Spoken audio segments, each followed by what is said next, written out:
Hello बच्चों, चलिए प्रश्न को पढ़ते हैं और समझते हैं। मरीज के एक डेंटिस्ट द्वारा दांत बदलवाने की प्रायिकता 0.6 तथा दांत में मसाला भरवाने की प्रायिकता 0.2 है। दांत बदलवाने या मसाला भरवाने की प्रायिकता 0.23 है।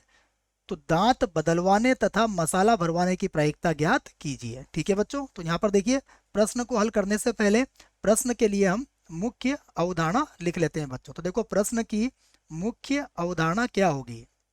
मुख्य अवधारणा में बच्चों हम प्रायिकता का एक सूत्र लिखेंगे जिसकी सहायता से हम इस प्रश्न को हल करेंगे। ठीक है, तो मुख्य अवधारणा, तो देखिए, प्रायिकता के लिए बच्चों हमारे पास जो सूत्र होता है, यह मानक सूत्र है कि यदि दो घटनाएं हमारे पास है तो या बी ए या बी की जो प्रायिकता होती है वह बराबर होती है ए की प्रायिकता प्लस बी की प्रायिकता और माइनस होता है पी ऑफ ए तथा बी की प्रायिकता। ए तथा बी की प्रायिकता। ठीक है बच्चों, तो यह हमारे पास सूत्र है। इस सूत्र का प्रयोग हम इस प्रश्न में करेंगे। चलिए बच्चों, प्रश्न को एक बार और पढ़ते हैं। क्या कहा गया है? दांत बदलवाने की प्रायिकता 0.6 है बच्चों। तो हम मान लेते हैं, माना माना दांत बदलवाना बदलवाना घटना घटना को एक बार और लिख लेते हैं बच्चों। घटना, ये घटना हो गई बच्चों, घटना ए है। तथा दांत में दांत में मसाला भरवाना, दांत में मसाला भरवाना घटना बी है। ठीक है बच्चों, बी है। ये मैंने घटना ए और घटना बी मान ली आपकी सुविधा के लिए। अब देखिए, तब तब अब हमें प्रश्न में जो दिया है हम सभी बातों को यहाँ पर लिख सकते हैं। तो देखो, अब हमें प्रश्न में क्या दिया हुआ है। सबसे पहले P ऑफ ए, अर्थात दांत बदलवाना जो है हमने घटना ए मानी है, इसकी प्रायिकता कितनी है? इसकी प्रायिकता है 0.6।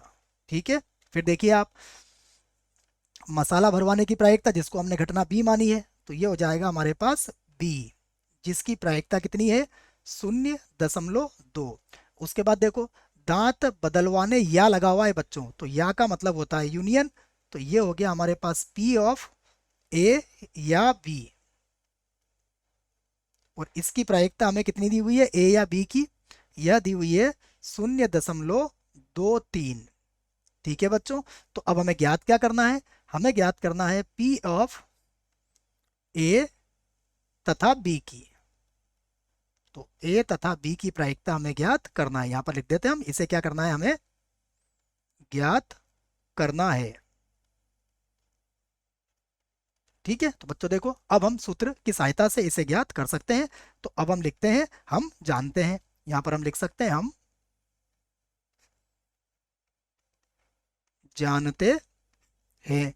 देखो बच्चों, हम जानते हैं, इस सूत्र हमने लिख लिया है। सूत्र क्या है हमारे पास? पी ऑफ ए या बी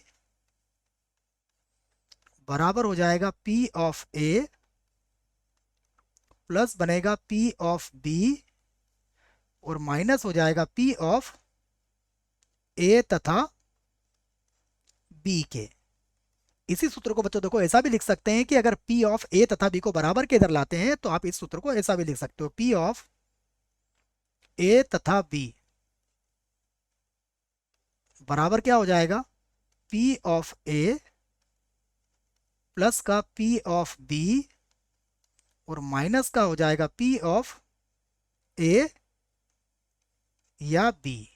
ठीक है बच्चों, इसी सूत्र को हम ऐसा भी लिख सकते हैं। चलिए, अब प्रश्न में हम सभी मानों को रख देते हैं। तो देखो, ए तथा बी का तो मान हमें ज्ञात करना है। तो पी ऑफ ए तथा बी, जिसकी प्रायिकता हमें ज्ञात करनी है।